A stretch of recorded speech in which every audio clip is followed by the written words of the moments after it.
ಕೊಟ್ಟಿದ್ವಿ. ಇನ್ನೂ ಬಹಳಷ್ಟು ಜನ ಕೊಡೋರಿದ್ರಿ. ಅದರ ಸಮಯ ಬೇರೆ ಬೇರೆ ಕಾರ್ಯಕ್ರಮಗಳು ಇದ್ದಿದ್ದ ಸಲುವಾಗಿ ತಾವು ದಯವಿಟ್ಟು ಯಾರೂ ಅನ್ಯತಾ ಭಾವಿಸಬಾರ್ದು. ನಿಮಗೆ ಅಲ್ಲಿ ಹಾಳಿಯನ್ನು ಕೊಟ್ಟಿದ್ದಾರೆ, ಅದರಲ್ಲಿ ಬರಿಬೇಕು ಅಂತಕ್ಕಂಥ ಮಾತನ್ನು ತಿಳಿಸಿ, ಮತ್ತು ಬೇರೆ ಸಂದರ್ಭದಾಗೂ ತಾವು ನನಗೆ ತಿಳಿಸಿದ್ರೆ ಅದನ್ನು ನಾನು ಸ್ವೀಕರಿಸಿ ಮುಂದಿನ ಇದರಲ್ಲಿ ನಾವು ನೀವು ಕೂಡಿ ಮಾಡೋಣ ಅಂತಕ್ಕಂಥ ಮಾತನ್ನು ತಿಳಿಸಿ, ಇದೀಗ ಸ್ವಾಗತ ಸಮಿತಿ ಗೌರವ ಅಧ್ಯಕ್ಷರನ್ನು ಇಲ್ಲಿ ಸುಮಾರು ವರ್ಷದಿಂದ ನಮ್ಮ ಗುರುವಿನ ಕಾರ್ಯವನ್ನು 1999ರಲ್ಲಿ ಲಿಂಗೈಕ್ಯಾಗಿದ್ದ ಮೇಲೆ ಮೊಟ್ಟ ಮೊದಲು ಲೋಕನಾಯಕ ಭೀಮಣ್ಣ ಖಂಡ್ರೆಯವರ ಅಧ್ಯಕ್ಷತೆಯಲ್ಲಿ ಈ ವಚನ ಜಾತ್ರೆ ನಡೀತು. ಆನಂತರ ಪ್ರಕಾಶ್ ಖಂಡ್ರೆಯವರು ಶಾಸಕರಾಗಿದ್ದ ಮೇಲೆ ಅವರ ಅಧ್ಯಕ್ಷತೆಯಲ್ಲಿ ನಡೀತು. ಹೀಗಾಗಿ ಈ ಅಮೃತ ಮಹೋತ್ಸವ ಸಮಾರಂಭದ ಗೌರವಾಧ್ಯಕ್ಷರಾಗಿ ಸನ್ಮಾನ್ಯರಾಗಿರ್ತಕ್ಕಂಥ ಪ್ರಕಾಶ್ ಖಂಡ್ರೆ ಅಣ್ಣನವರನ್ನು ಗೌರವ ಅಧ್ಯಕ್ಷರಾಗಿ ನೇಮಕ ಮಾಡಲಾಗ್ತಾ ಇದೆ. ಅದೇ ರೀತಿ ಈ ಭಾಗವನ್ನು ಎಲ್ಲ ರಂಗದಲ್ಲಿ ಸಮೃದ್ಧಿಗೆ ಇನ್ನೊಂದು ಹೆಸರಂದರೆ ಅದು ಈಶ್ವರ್ ಖಂಡ್ರೆಯವರು. ಅಂಥ ಈಶ್ವರ್ ಖಂಡ್ರೆಯವರ ತಂದೆಯವರಾಗಿರ್ತಕ್ಕಂಥ ಲೋಕನಾಯಕ ಭೀಮಣ್ಣ ಖಂಡ್ರೆಯವರು ಅಧ್ಯಕ್ಷತೆಯಲ್ಲೇ ಪರಮಪೂಜ್ಯ ಡಾಕ್ಟರ್ ಬಸವಲಿಂಗ ಪಟ್ಟದೇವರ ಪಟ್ಟಾಭಿಷೇಕವನ್ನು ಅವರ ಅಧ್ಯಕ್ಷತೆಯಲ್ಲಾಗಿತ್ತು. ಈಗ ಈ ಅಮೃತ ಮಹೋತ್ಸವದ ಸ್ವಾಗತ ಸಮಿತಿ ಅಧ್ಯಕ್ಷರಾಗಿ ಸನ್ಮಾನ್ಯರಾಗಿರ್ತಕ್ಕಂಥ ಈಶ್ವರ್ ಖಂಡ್ರೆ ಅಣ್ಣನವರನ್ನು ನೇಮಕ ಮಾಡಲಾಗ್ತಾ ಇದೆ. ಈಗ ಪೂಜ್ಯರಿಂದ ಅವರಿಗೆ ಆಶೀರ್ವಾದವನ್ನು ಅವರು ಸ್ವೀಕರಿಸಬೇಕು. ಮೊದಲಿಗೆ ಪ್ರಕಾಶ್ ಖಂಡ್ರೆ ಅಣ್ಣನವರು. ಶ್ರೀ ಗುರು ಬಸವಲಿಂಗಾಯ ನಮಃ. ಓಂ ಶ್ರೀ ಗುರು ಬಸವಲಿಂಗಾಯ ನಮಃ. ಓಂ ಶ್ರೀ ಗುರು ಬಸವಲಿಂಗಾಯ ನಮಃ. ಅಮೃತ ಮಹೋತ್ಸವದ ಸ್ವಾಗತ ಸಮಿತಿಯ ಗೌರವಾಧ್ಯಕ್ಷರಾಗಿ ಇದೀಗ ಪೂಜ್ಯರಿಂದ ಆಶೀರ್ವಾದ ಪಡೆದಂತ ಪ್ರಕಾಶ್ ಖಂಡ್ರೆ ಸರ್ ಅವರಿಗೆ ಒಂದ್ಸಾರಿ ನಿಮ್ಮೆಲ್ಲರ ಚಪ್ಪಾಳೆ ಮೂಲಕ ಅನಂತ ಅಭಿನಂದನೆಗಳು, ಶರಣಾರ್ಥಿಗಳು. ಇದೀಗ ಸ್ವಾಗತ ಸಮಿತಿ ಅಧ್ಯಕ್ಷರಾಗಿ ಈಶ್ವರ್ ಖಂಡ್ರೆ ಅಣ್ಣನವರಿಂದ ಅವರಿಗೆ ಪರಮ ಪೂಜ್ಯರು ಆಶೀರ್ವಾದವನ್ನು ಮಾಡ್ತಾ ಇದ್ದಾರೆ. ಎಲ್ಲರೂ ಜೋರಾಗಿ ಚಪ್ಪಾಳೆ ತಟ್ಟಿ ಅಭಿನಂದಿಸಬೇಕು. ಅಮೃತ ಮಹೋತ್ಸವದ ಸ್ವಾಗತ ಸಮಿತಿಯ ಅಧ್ಯಕ್ಷರಾದ ಮಾನ್ಯ ಸಚಿವರು ಈಶ್ವರ್ ಖಂಡ್ರೆ ಸಾಹೇಬರಿಗೆ ಒಂದ್ಸಾರಿ ನಿಮ್ಮೆಲ್ಲರ ಜೋರಾದ ಚಪ್ಪಾಳೆ ಮೂಲಕ ಅನಂತ ಅಭಿನಂದನೆಗಳು, ಶರಣಾರ್ಥಿ. ಈಗ ಸ್ವಾಗತ ಸಮಿತಿ ಗೌರವ ಅಧ್ಯಕ್ಷರಾಗಿರ್ತಕ್ಕಂಥ ಪ್ರಕಾಶ್ ಖಂಡ್ರೆ ಅಣ್ಣನವರ ಮಾತುಗಳನ್ನು ನಾವು ನೀವೆಲ್ಲ ಆಲಿಸೋಣ. ನಡೆದಾಡುವ ದೇವರೆನಿಸಿಕೊಂಡಂಥ ಪೂಜ್ಯ ಈ ಒಂದು ಪೂರ್ವಭಾವಿ ಸಭೆ ಅಧ್ಯಕ್ಷರು, ಸನ್ಮಾನ್ಯ ರಾಜ್ಯದ ಸಚಿವರಾದಂಥ ಈಶ್ವರ್ ಖಂಡ್ರೆಜಿಯವರೇ, ಇನ್ನೋರ ಪೂಜೆ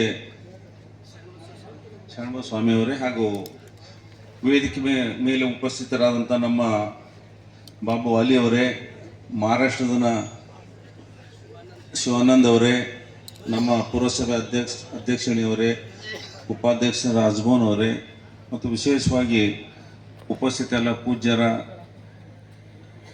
ತಾಯಿಯರ, ಎಲ್ಲ ಹಿರಿಯರ ಪಾದಗಳಿಗೆ ಸಾಷ್ಟಾಂಗ ನಮಸ್ಕರಿಸುತ್ತಾ, ವಿಶೇಷವಾಗಿ ಈ ಒಂದು ಕಾರ್ಯಕ್ರಮ ಆಗಮಿಸಿದ ಎಲ್ಲ ಶರಣಿಯರೇ ಮತ್ತು ಪತ್ರಕರ್ತರ ಬಂಧುಗಳೇ,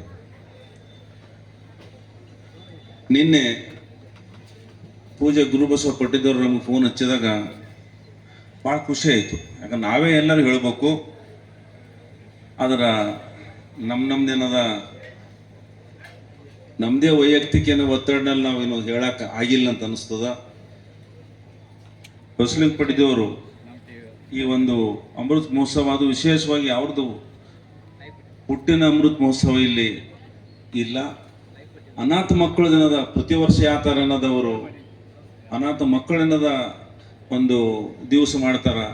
ಆಗ ಈ 75 ಸುವರ್ಣ ಮಹೋತ್ಸವ ವಿಶೇಷವಾಗಿ ನಾವು ಗುರುಬಸವ ಪಡೆದವ್ರಿಗೆ ಹೇಳದ, ಬಹಳಷ್ಟು ಸಿರಿಗಳು ಈ ಸಮಾಜಕ್ಕೆ ಬಸವತತ್ವಕ್ಕೆ ದುಡಿದಿದ. ಆದರೆ ಬಸವಲಿಂಗ ಪಟ್ಟದೇವರು ಇಡೀ ದೇಶನಲ್ಲಿ ಬಸವತತ್ವ ಬೆಳೆಸೋ ಸಲುವಾಗಿ ಭಾಳಷ್ಟು ಪ್ರಯತ್ನ ಮಾಡ್ತಾ ಇದ್ದಾರೆ. ಬಾಲ್ಕಿ ಮಠ ಅಂದ್ರೆ ಕನ್ನಡ ಮಠ ಮತ್ತು ಬಸವತತ್ವ ಮಠ ಅಂತ ಭಾಳ ಪ್ರಸಿದ್ಧಿ ಆಗಿತ್ತು. ಆದರೆ ರಾಜ್ಯ ಮಟ್ಟದಲ್ಲಿ ಅಷ್ಟೇ ಇಲ್ಲ, ಈಗಿನವರು ಪೂರ ದೇಶದಲ್ಲಿಂದ ಬಸವತತ್ವ ಬಸವಲಿಂಗ ಪಡೆದವರು ಇದಕ್ಕೆ ಬೆಳೆಸಿದಾರ. ಅಷ್ಟೇ ಅಲ್ಲ, ಶಿಕ್ಷಣಕ್ಕಂತೂ ದೊಡ್ಡ ದೊಡ್ಡ ಏನಾರ ಮಠಗಳಲ್ಲಿ ಶಿಕ್ಷಣ ಸಂಸ್ಥೆ ನೋಡಿದೆವು, ಭಾಳಷ್ಟು ಒಳ್ಳೆಯ ಶಿಕ್ಷಣ ಸಿಗ್ತಾ ಇದೆ. ನಮ್ಮ ಭಾಗದಲ್ಲಿ ಕೊರತೆ ಇತ್ತು.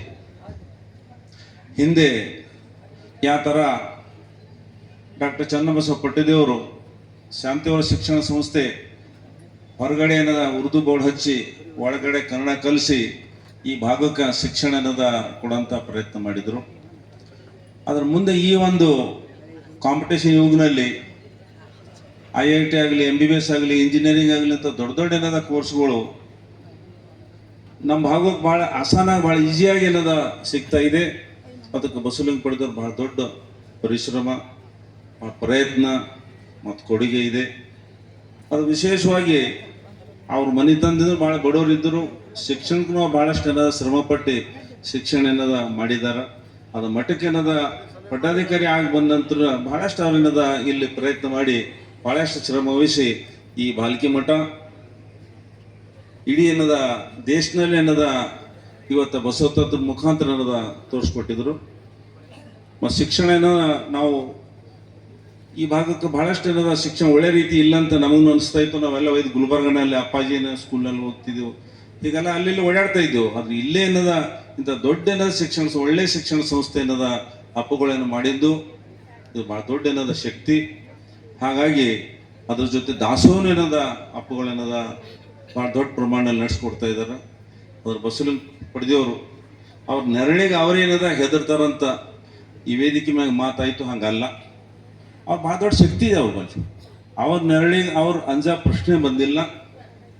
ಅವ್ರು ಭಾಳಷ್ಟು ಸಮಸ್ಯೆಗಳು ಎದುರಿಸಿ ಅವ್ರು ಇವತ್ತೇನದ ಇಷ್ಟು ದೊಡ್ಡ ಏನದ ಬಸವತ್ವ ಪ್ರಚಾರ ಶಿಕ್ಷಣ ಏನದ ದೊಡ್ಡ ಮಟ್ಟವನ್ನು ಕೊಡ್ಲಿಕ್ಕಾಗಿದೆ.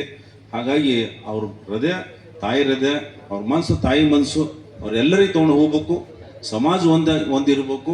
ದೊಡ್ಡ ಪ್ರಮಾಣದಲ್ಲಿ ಏನದ ಬಸವತ್ವ ಬೆಳಿಬೇಕಂತ ಉದ್ದೇಶದಿಂದ, ದೊಡ್ಡ ಪ್ರಮಾಣ ಶಿಕ್ಷಣ ಸಂಸ್ಥೆ ಬೆಳೆಸ್ಬೇಕಂತ ಉದ್ದೇಶದಿಂದ ಅವ್ರು ಭಾಳ ದೊಡ್ಡ ಶ್ರಮ ಪಟ್ಟಿದ್ದಾರೆ. ಅವ್ರದ್ದು 75ನೇ ಅಮೃತ ಮಹೋತ್ಸವ ದೊಡ್ಡ ಪ್ರಮಾಣದಲ್ಲಿ ಆಗಬೇಕು. ಹಾಗಾಗಿ ನಾವು ಉಸ್ತುವಾರಿ ಮಂತ್ರಿಯವರು, ನಮ್ದೇನದ ಈ ಸ್ವಾಗತ ಸಮಿತಿ ಅಧ್ಯಕ್ಷರು, ನೀವು ಎಲ್ಲರೂ ಕೂತೇನದ ದೊಡ್ಡ ಪ್ರಮಾಣದಲ್ಲಿ ಐತಿಹಾಸಿಕ ಕಾರ್ಯಕ್ರಮ ಮಾಡೋಣ ಅಂತ ಹೇಳಿ ನಾನು ಮಾತು ಮುಗಿಸ್ತೀನಿ. ಜೈ ಜಕ. ವಿಶ್ವಗುರು ಬಸವಣ್ಣನವರನ್ನು, ಬಸವಾದಿ ಶರಣರನ್ನು ಹಾಗೂ ನಮ್ಮೆಲ್ಲರ ಆರಾಧ್ಯ ದೇವರು ಶತಾಯುಷಿಗಳು ನಡೆದಾಡುವ ದೇವರಾದಂತಹ ಪರಮಪೂಜ್ಯ ಚನ್ನಬಸವ ಪಟ್ಟದೇವರನ್ನು ಸ್ಮರಿಸುತ್ತಾ ಇಂದಿನ ಈ ಪವಿತ್ರವಾದಂತಹ ಒಂದು ಕಾರ್ಯಕ್ರಮ, ಈ ಸಭೆಯ ದಿವ್ಯ ಸಾನ್ನಿಧ್ಯ ವಹಿಸಿರುವ ಈ ಸಭೆಯ ಕೇಂದ್ರ ಬಿಂದುಗಳಾದಂತಹ ಅನುಭವ ಮಂಟಪದ ಅಧ್ಯಕ್ಷರು, ನಮ್ಮೆಲ್ಲರ ಅಚ್ಚುಮೆಚ್ಚಿನ